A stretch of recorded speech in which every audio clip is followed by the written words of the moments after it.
Shalom to you, my dear brothers and sisters. I have a very powerful word of direction for someone who's listening to me and watching me right about now. My dear brothers and sisters, this word is going to help you. This word is going to direct you. Brothers and sisters, some of you, there are things that you did that have been disturbing you. There are things that you entered into that have locked you out. And some of you, those things have become prison to you. Brothers and sisters, before I begin this word, I encourage you to like, share, and subscribe. Also, if you want me to pray for you, if you want to get in touch with me, you can do so by sending me a message through my WhatsApp number and through my email address. All those details are in the About section of this amazing channel. Today's word for you is be very careful when receiving presents, items, and gifts from people. Be very careful, because some people have bad intentions. Some people have things that are cursed. Some of you receive presents or items from relatives. Some of you receive shoes, clothes from people, not knowing that those things have been put into witchcraft. I'm not saying everything that you receive is bad, no. But there are some things. That's why you see you need the spirit of discernment. That whenever you receive something from someone, pray about it. What are the motives of the other person?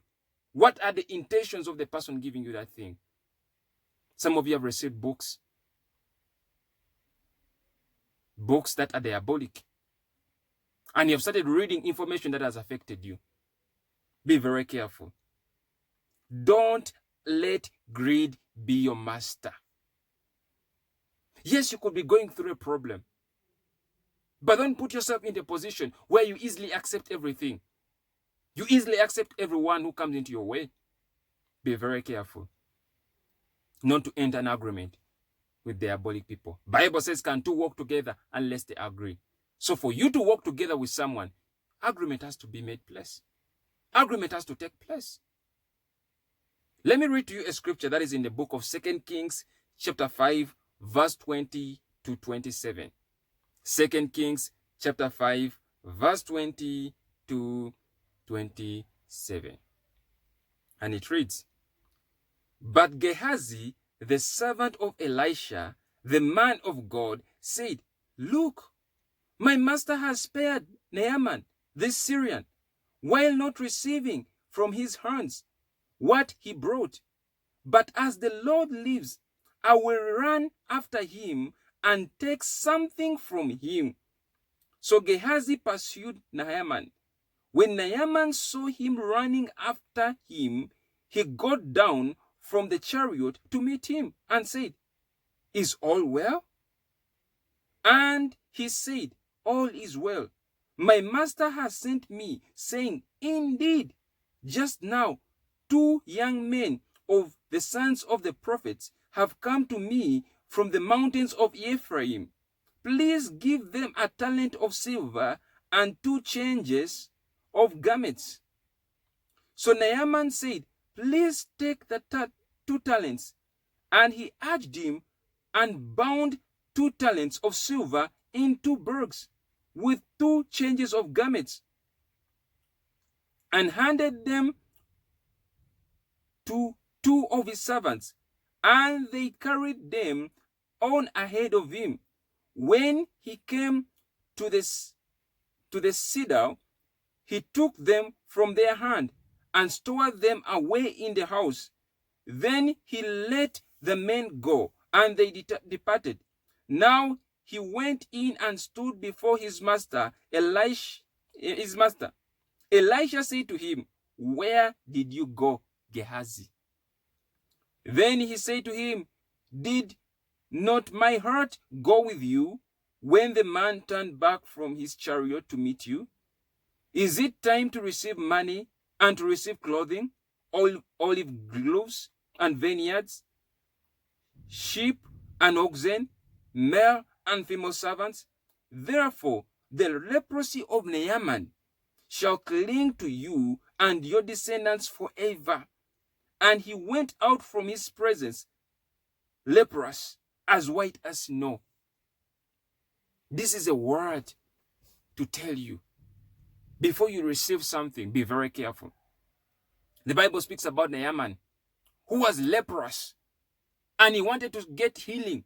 So he came to a prophet.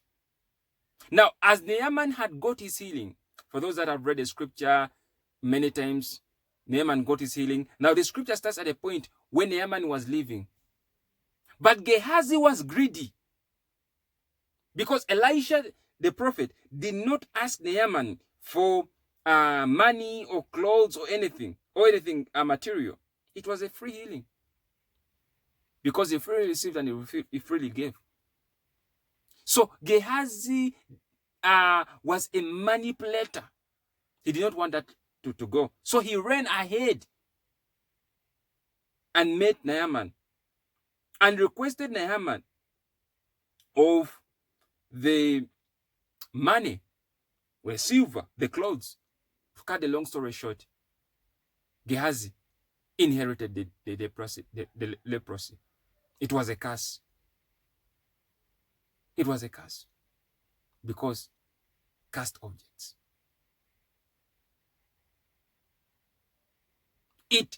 He inherited a disease that did not only affect him, but a disease was going to affect his descendants.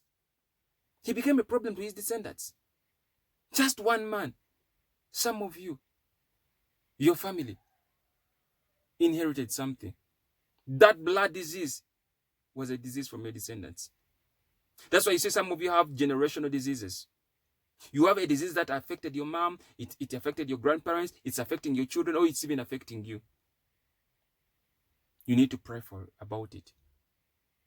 Brothers and sisters, prayer works. I hope this word has blessed you. I hope this word has encouraged you. Until next time, shalom.